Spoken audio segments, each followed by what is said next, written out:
Буремна Білгородщина. 70 українських диверсантів знищені, але чомусь усі російські повстанці повернулися. Американську техніку захоплено, але більше схоже, що самі ж окупанти привезли трофейні зразки з іншої ділянки фронту для постановочної відеозйомки.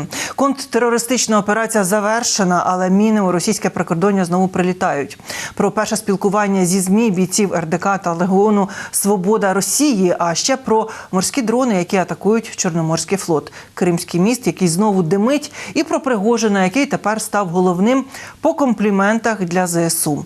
І водночас чи не вперше публічно піддав сумніву головні цілі путінської спеціальної воєнної операції.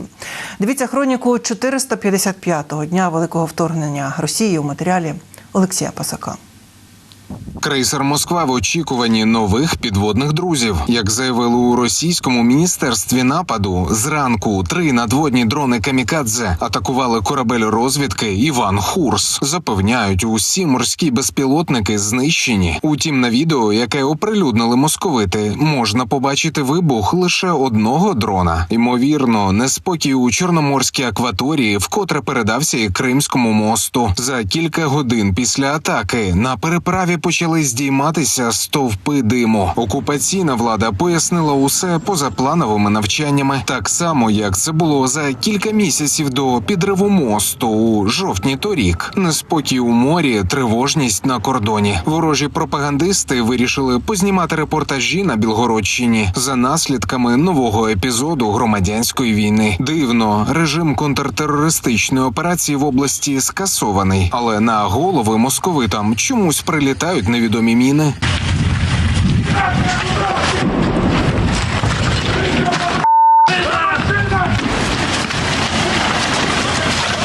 Візит російського добровольчого корпусу та Легіону «Свобода Росії» на рідній для них території, вочевидь, був неочікуваним для ворога. Лише за 2 доби після подій заслужений оленяр Шойгу з'явився перед камерами, прочитав з папірця уже старі побрехеньки.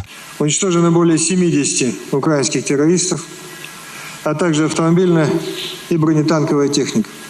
Як доказ, російське міннападу демонструє бронемашини, начебто уражені влучним російським вогнем. Але дивина, після чи то артилерійського, чи то авіаудару автівки залишилися не надто й ушкодженими, а свіжі написи «За Бахмут», буцімто доказ участі саме українських диверсантів, вочевидь написані поверх раніше спаленої фарби. Насправді, російська пропаганда і російський Геббельс ТВ зламався після подій на Білгородщині і деякий час, який по сьогодні не може внятно і правильно пояснити якісь ключові повідомлення навіть для внутрішньої аудиторії. Тобто там було багато смішних речей, і генерал, який особисто керував звільненням вулиці, інші кумедні моменти. Це вже реконструкція «Воювали як діди» чи ще ні? Для потужного визволення Білгородщини Шойгу не пошкодував витягнути генерала Олександра Лапіна, якому не видали навіть автомат, але поставили регулювальником на довільній вулиці. Так, саме того Лапіна, який раніше успішно провів жести доброї волі на Харківщині, а також перегрупував у потойбіччя сотні окупантів та десятки одиниць техніки під час форсування Сіверського Дінця.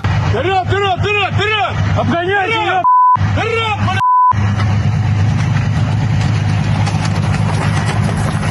Вперед, парни! За родину!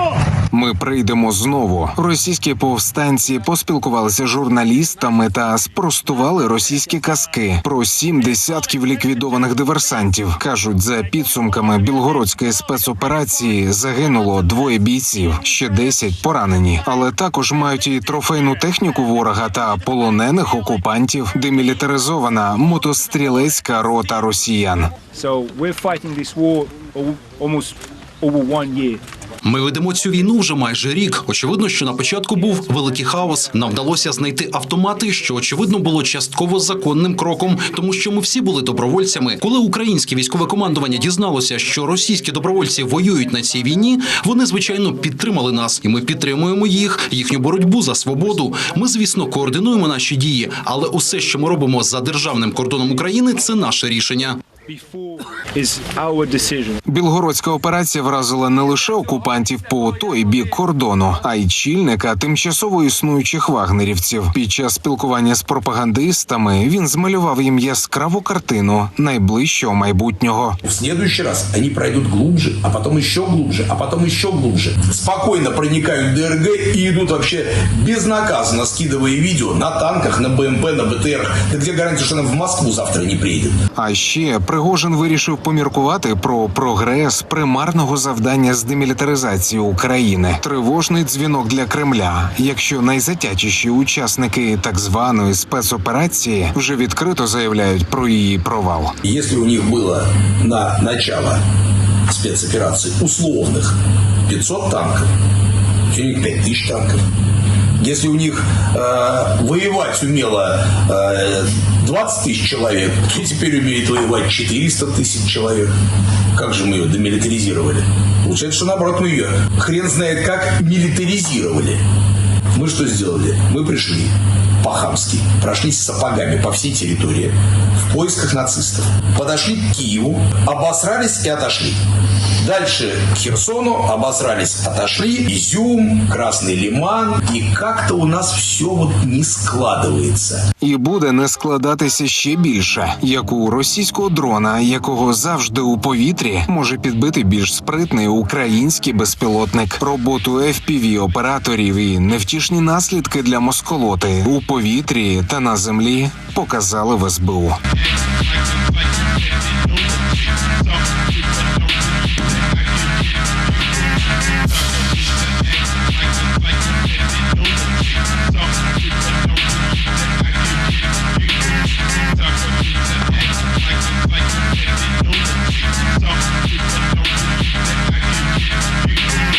Олексій Пасак, 5 канал.